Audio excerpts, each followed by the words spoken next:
कुछ दिनों से एक वर्ड में बहुत लोगों से सुन रही हूँ, नार्सिसिस्ट।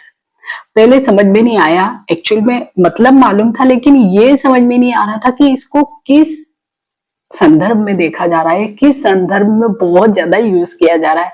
और विशेषकर जो भी नई जनरेशन है, विशेषकर जो जेन जी जिसे हम कहते हैं, वो लोग बहुत ज्यादा इस वर्ड का इस्तेमाल करते हैं। मेरे बहुत सारे क्लाइंट से मैंने ये बात सुनी कि मेरे जो पार्टनर है उसका बहुत नार्सिसिस्टिक व्यवहार था, या बहुत नार्सिसिस्ट है वो, मीन्स इस तरीके की बातें। तो नार्सिसिस्ट यानी क्या? जब मैंने इसको बहुत मतलब इसको जब हम प्रैक्टिकल लाइफ में जाते हैं और देखा, तो मालूम पड़ा कि हाँ, बहुत ज्यादा लोग ऐसे ही हैं। मतलब एक पूरा पैटर्न होता है सोच और बर्ताव का, यानी व्यवहार का। तो क्या है नार्सिसिस्टिक व्यवहार, या कहे स्वयं प्रेम की हद पार करने वाला व्यवहार? आपने भी बहुत लोगों से अभी ये सुना होगा कि बहुत नार्सिसिस्ट है ये, या बहुत इस तरह का व्यवहार है। लेकिन क्या आप जानते हैं कि ये एक शब्द नहीं है, बल्कि एक पूरा पैटर्न है व्यवहार का, सोच का और बर्ताव का। तो आखिर क्या होता है नार्सिसिस्ट? अगर आपके भी जीवन में कुछ इस तरह की चीजें हो रही हैं, या इस तरह का कोई आपका पार्टनर या कुछ रिलेशनशिप में हो रहा है, तो आप शायद समझ सको इस पॉडकास्ट के जरिए। मैं हूँ उषा जैन भटनागर, आप सबका स्वागत है मेरे इस चैनल पॉडकास्ट दिल में। तो नार्सिसिस्ट क्या होता है, इसके लिए मैं आपसे एक कहानी शेयर करती हूँ। छोटी सी कहानी है और कहानी कॉलेज से शुरू होती है। ऐसे ही हम एक लड़की का नाम रखते हैं रीमा। तो रीमा कॉलेज में जाती है। कॉलेज में उसको लड़का मिलता है जो बहुत चार्मिंग, बहुत हैंडसम, बहुत कॉन्फिडेंट होता है। पहले कुछ महीने तो दोनों के बीच में दोस्ती होती है, सब चीजें परफेक्ट लगती है। उसे भी लगता है कि वो उसे बहुत प्यार, बहुत अटेंशन दे रहा है, बहुत उसकी तारीफें कर देता है। पर धीरे धीरे उसने देखा कि अगर कभी वो रीमा की किसी भी बात से असहमत हो जाए तो बहुत गुस्सा हो जाता है, चुप हो जाता है, या उसको गिल्ट फील करवा देता है, मतलब रीमा को ही दोषी ठहराने लगता है। फिर रीमा को भी लगता है कि हाँ, शायद मेरी ही गलती है, इसलिए ये शायद इतना नाराज हो रहा है या कह रहा है। हर बार सॉरी बोल देती है, उसके बाद पैचअप हो जाता है। पर असल में गलती रीमा की नहीं थी, उस लड़के की नार्सिसिस्टिक पैटर्न की थी। तो नार्सिसिस्ट व्यक्ति वो होता है जो खुद को सबसे ज्यादा सही समझता है और हर चीज में उसे अटेंशन चाहिए, वैलिडेशन चाहिए। वो दूसरों की फीलिंग्स, इमोशंस, भावनाओं को समझ ही नहीं पाता है और अक्सर दूसरों का यूज करता है अपनी इंपॉर्टेंस बढ़ाने के लिए। लेकिन सबसे बड़ा प्रश्न तो यह है कि हम पहचाने कैसे कि जो भी व्यक्ति हमारे साथ है उसका व्यवहार नार्सिसिस्ट है? कैसे उस व्यक्ति को पहचाने? तो कुछ कॉमन इनके भी साइंस होते हैं, निशानियां होती हैं। जैसे ये लोग हमेशा खुद की ही बात करते हैं, चाहे कोई भी सब्जेक्ट हो, कुछ भी बात हो, तो घूम फिर कर ये उस बात को अपने ऊपर ले आते हैं। मीन्स इतना अपने आप को ये इम्पोर्टेंस देते हैं या आत्ममुग्ध होते हैं। इन लोगों में एम्पैथी की कमी होती है, उन्हें दूसरों के पेन, इमोशंस की बहुत ज्यादा समझ नहीं होती है। अगर आप बहुत दुखी भी हैं किसी बात के लिए, तो वो कहेंगे, अरे इतना क्या ओवर एक्ट करने की जरूरत है, तुम तो बहुत छोटी छोटी बात पे ओवर एक्ट करती हो। या बहुत मैनिपुलेशन करते हैं ये लोग, जैसे कि किसी के भी इमोशन से खेलते हैं और वो आपको हर चीज में गिल्ट फील करवाते हैं ताकि आप वही करें जो वो चाहते हैं। सिर्फ बहुत लोगों को मैंने देखा है कि गलती उनकी होती है, लेकिन वो वर्ड्स को इस तरह इस्तेमाल करते हैं कि आप खुद गिल्ट फील करने लगते हैं। इसके साथ ही इन लोगों को अपनी इमेज परफेक्शन का ऑब्सेशन होता है। उन्हें दुनिया के सामने एनी हाउ परफेक्ट दिखना होता है, चाहे अंदर उनके कुछ भी चल रहा हो, लेकिन उन्हें सबके सामने परफेक्शन शो करना है। इन लोगों को दूसरों को कंट्रोल और सुपीरियरिटी की बहुत चाह होती है, बहुत ज्यादा, मतलब ऑब्सेस्ड होते हैं ये लोग। उन्हें लगता है कि वो दूसरों से हर चीज में, हर काम में बेहतर है, इसलिए उनको दूसरों को कंट्रोल करने का हक मिल गया है। तो नार्सिसिस्ट लोगों के साथ रहना कैसा होता होगा, क्योंकि आपको मालूम नहीं होता है शुरुआत में तो कि ये नार्सिसिस्ट है।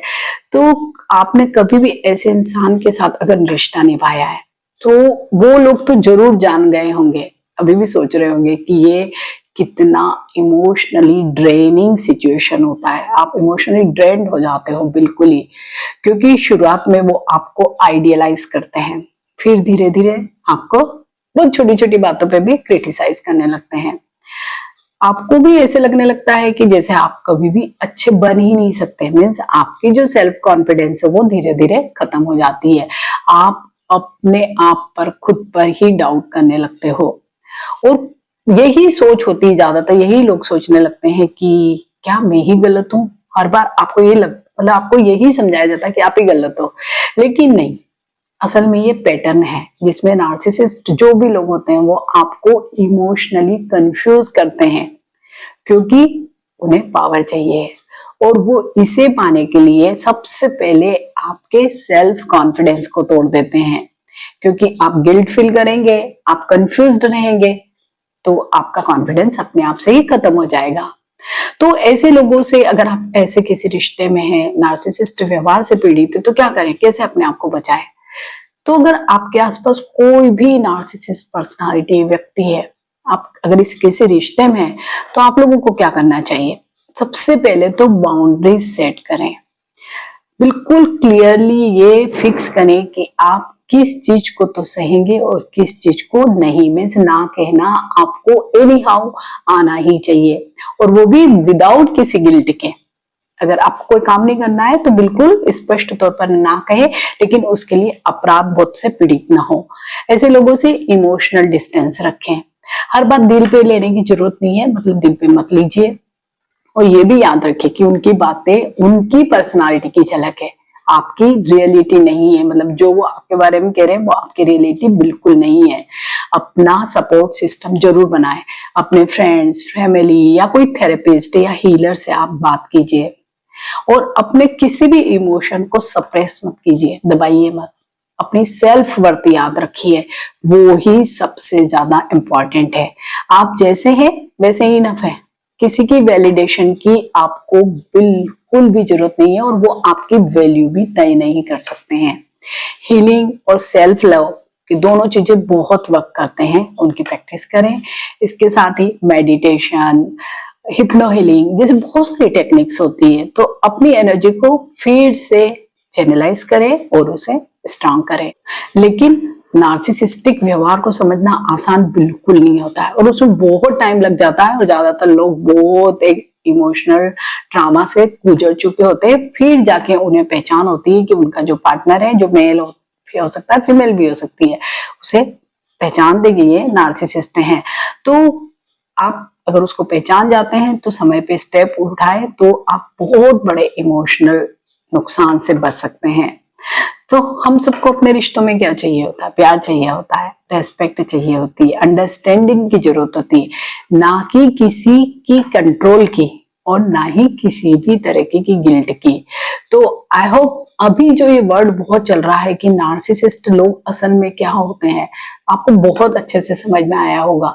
और अगर आपका भी पार्टनर कुछ इसी तरह का आपका व्यवहार कर रहा है, तो थोड़ा सा रुकें, ठहरें, एनालाइज करें अपने रिश्तों को, और फिर से रिकंस्ट्रक्ट कर सकते हैं। और अगर आपको लगता है कि आपका पार्टनर नार्सिसिस्ट है, तो आप उस रिश्ते को बगैर देर करे एंड भी कर सकते हैं। अदरवाइज आप इतने ज्यादा इमोशनली डिस्टर्ब हो जाएंगे, इमोशनली इतना ड्रेन हो जाएंगे कि आपको फिर से जो अपनी एनर्जी उसको रिकवर करने में बहुत देर लगेगी। तो आई होप ये जो समस्या है अभी शायद वर्तमान समय की सबसे बड़ी रिश्ते की समस्या है, जिस पर आप भी अगर ऐसे किसी दौर से गुजर रहे हैं या आपके जीवन में कोई ऐसा कठिन समय चल रहा है, तो जरूर एनालाइज करें, किसी हीलर की भी मदद लें, काउंसलर की मदद लें, और इस रिश्ते से बाहर निकल के अपने आप को समेटे, अपना कॉन्फिडेंस रीगेन करें और आगे बढ़े। आई होप ये पॉडकास्ट आप लोगों को बहुत ही जानकारी परक लगा होगा, क्योंकि सच में जब मैंने नार्सिसिस्ट बार बार सुन रही थी मैं, तो मुझे एक्चुअल में इस वर्ड का मतलब शाब्दिक अर्थ मालूम पड़ रहा था, लेकिन इसको कैसे यूज करूं समझ में नहीं आ रहा था। तो जब मैंने बहुत ज्यादा बार ये लोगों से सुन लिया, अपने क्लाइंट से सुना, फिर मुझे समझ में आया कि ये एक पैटर्न है एक्चुअल में, और इसी के तहत लोग काम करते हैं। तो आई होप ये आप लोगों की बहुत मदद करेगा। तो मिलते हैं ऐसे ही किसी पॉडकास्ट में। Till then bye bye.